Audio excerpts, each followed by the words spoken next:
जूते पॉलिश करने का अगर मुकाबला चल रहा है तो जरदारी और शहबाज शरीफ और नवाज शरीफ के बीच में चल रहा है। ये दिन रात कोशिश कर रहे हैं कि कौन इनमें से बेहतर बूट पॉलिश करता है और कौन ज्यादा एस्टेब्लिशमेंट को खुश करके इक्तदार का लंबे अरसे तक हिस्सा रह सकता है, क्योंकि इन्हें इस बात का आइडिया है कि अवाम तो इनके साथ है नहीं, पब्लिक की सपोर्ट इनसे छिन गई और वो इसलिए छिन गई कि एक आदमी डटकर खड़ा हो गया।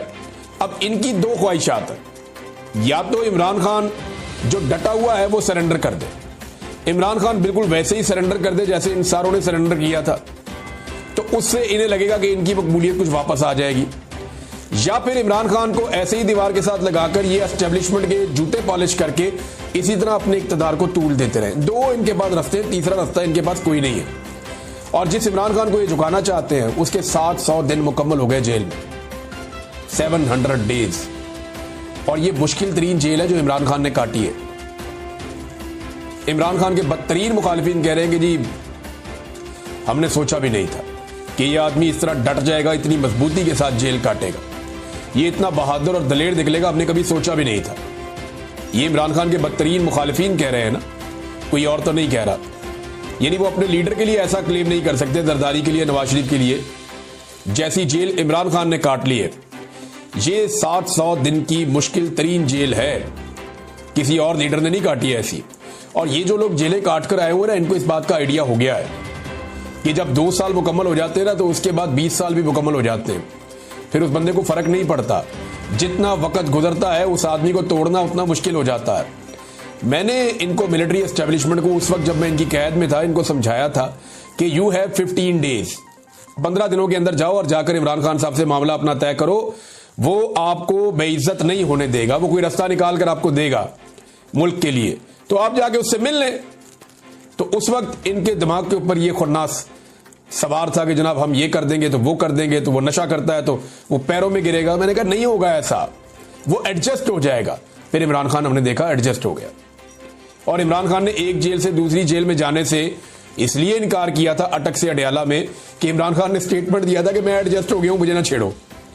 अब वो आदमी पूरी तरह एडजस्ट हो गया, अब उसे आजादी चाहिए, उसे कैद से रिहाई नहीं चाहिए। रिहाई में और आजादी में बहुत फर्क है। मैं जब कैद में था तो मैं अपने रब से इज्जत वाली आजादी मांगता था, रिहाई नहीं मांगता था कि मुझे आजादी के साथ बोलने की तौफीक दे। मैं आज भी बोल रहा हूं, देखे मेरे रब ने मेरा दिमाग आजाद रखा। इमरान खान को रिहाई नहीं चाहिए, इमरान खान को आजादी चाहिए। वो आजादी मांग रहा है और वो ये कहता है कि अगर मुझे कैद रखना है तो मैं इसके लिए राजी हूं, लेकिन गुलामी में मैं नहीं रह सकता, गुलामी में नहीं रहूंगा। अब इमरान खान साहब को जेल में डालने वाले इस लेवल की जेल क्या काट सकते हैं? मैं सच बताऊं तो एस्टेब्लिशमेंट के जो करता धरता है सारे, या जितने भी मौजूदा लोग हैं, सारे रल के भी नहीं कर सकते। ये 7 दिन की जेल ऐसी नहीं काट सकते जैसी इमरान खान साहब ने 700 दिन की काट ली है। अभी भी होश के नाखून लें, इमरान खान से जाकर माफी मांगे। पाकिस्तान के हालात जो है वो खराब होते जा रहे हैं। वजीरिस्तान के बाद खैबर में लोग निकले, वहां पे एक जरगा हुआ है, बहुत बड़ी तादाद में लोग इकट्ठे हुए, तस्वीर मेरे सामने मौजूद हैं।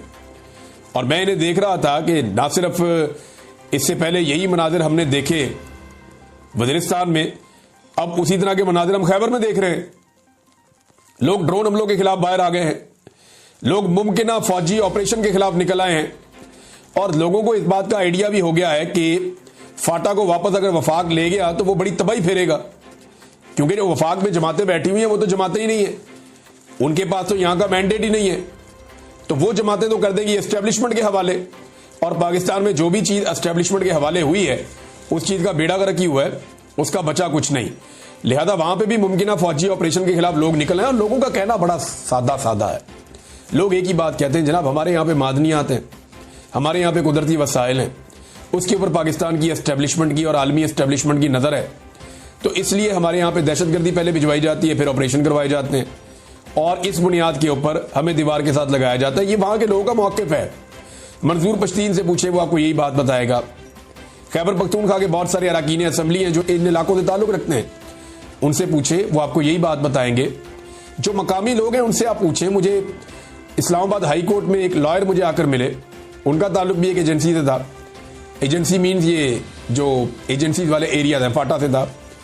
उन्होंने मुझे आकर कहा, जी हमारे इलाके में जो सबसे बड़ा हमारा दुश्मन है ना इमरान भाई, मैं आपको वो दिखाना चाहता हूं। मैंने कहा जी दिखाएं दुश्मन। तो उन्होंने मुझे एक थैली दिखाई, उसके अंदर कुछ पत्थर और कुछ चीजें पड़ी हुई थी। उन्होंने कहा जी ये हमारा दुश्मन है, ये दुश्मन है हमारा। मैंने कहा यार हद हो गई, आपके वहां दहशतगर्दी हो रही है, आपके वहां ऑपरेशन की बातें हो रही हैं, आपके वहां पे बड़ी मुश्किल सूरत हाल है, और आप कह रहे हैं ये पत्थर के टुकड़े और ये चीजें आपकी दुश्मन है।